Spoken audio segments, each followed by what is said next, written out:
Back here on the GSMC Baseball Podcast, bringing you our third segment, which is going to be talking about the Padres and some recent trade rumors involving them. So yeah, let's get into it.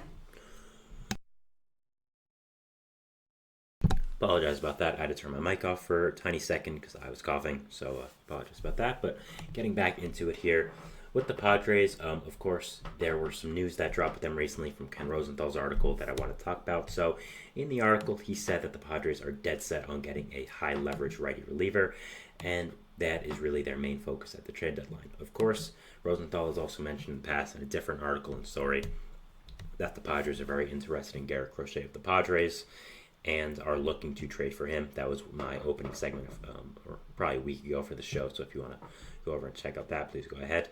But yeah, overall, what are my thoughts on this, and just what do I think the Padres need to do with this trade deadline? So the Padres are in a very interesting situation with their team, and there's a lot of moving parts with them right now, and it's just very interesting to see what they will do. Now, yesterday they became the second team in the National League West to have a winning record with a 37-35 record after a Jackson Merrill walk-off home run, and are also in the wild card spot right now, number 2 behind the Atlanta Braves. And with the way the Braves are playing, they might overtake them.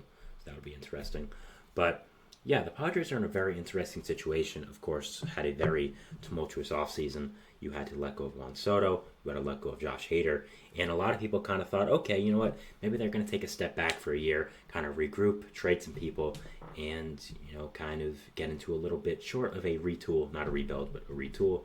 Too talented to go into a full-out rebuild, and they have not done that. Instead, they surprised everyone and traded probably the main piece of that Soto trade, Drew Thorpe, to the White Sox for Dylan Cease, a really great starting pitcher and a guy who we all expect to get traded during the offseason. So that was very interesting, and it kind of showed that, okay, we're not. It kind of showed us for the Padres that, okay, we're not done. This is us. We're going for it. We have AJ Preller at the helm. He's a madman. He'll do whatever it takes. So it was very interesting to see, and obviously now I think it's worked out. They've had a really good season, one of the few teams in the NL with a winning record with how bad this league has been. So I like this team a lot, and I think there's a lot of things to like here.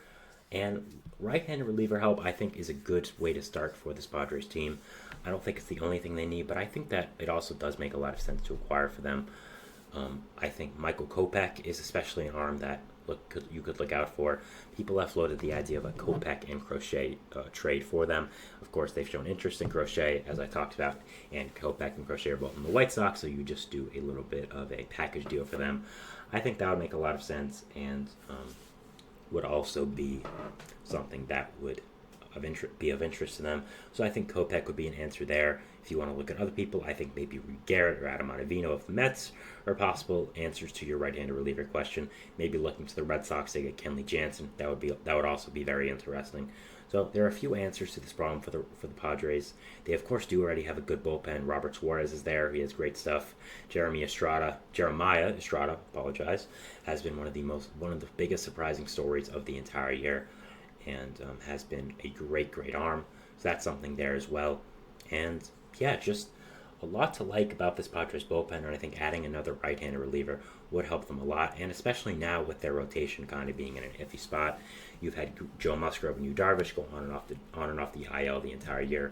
Michael King's been better as of recently, but I don't think has been exactly the guy you expected of to be this year. Dylan Cease has been great. No real complaints about that. And Matt Waldron has been a little up and down, like most knuckleballers will be. So, he has getting a lot of marketing. Of course, if you've seen the video with Patrick Mahomes trying to emulate Matt Waldron and his knuckleball, so that I'm sure should help the Padres a lot with marketing and I guess Waldron in general. So, but yeah, overall, there are a lot of holes in this Padres team, and I think getting a right-handed reliever is a good start.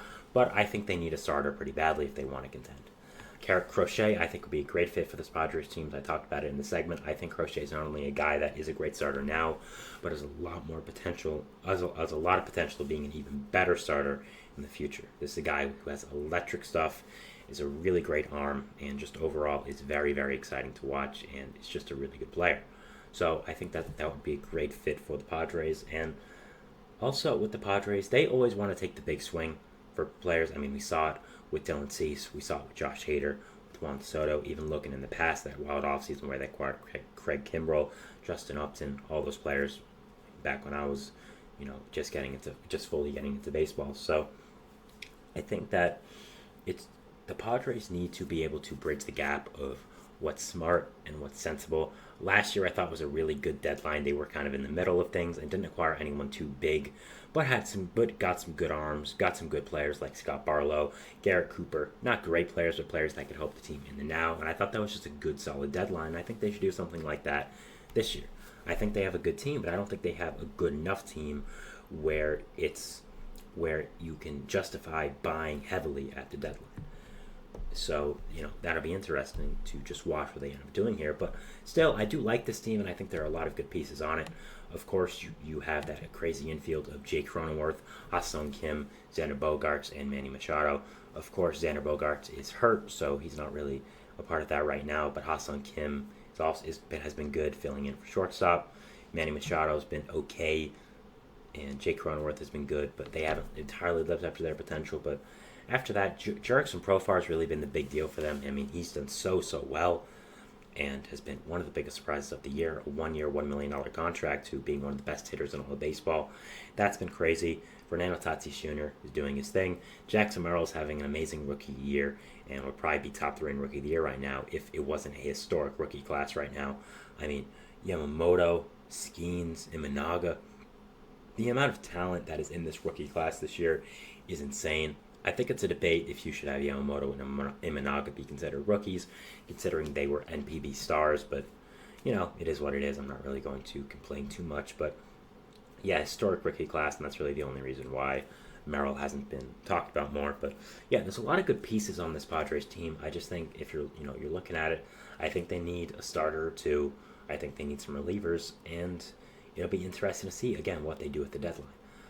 I think the Mets are a team that could help a lot with them acquiring maybe J.D. Martinez to up at that DH spot. Maybe getting one of their pitchers like Luis Severino or Sean Manaea would be a good fit for this team. So that'll be interesting. But yeah, just overall, watching the Padres at this trade deadline is going to be super, super interesting and super, super fun.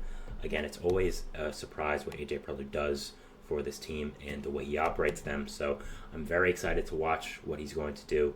And, I'll be seeing this team live on Friday when they play the Mets here. So I'm very excited to see that. But, yeah, overall, this team has a lot of good pieces, a lot of good talent here.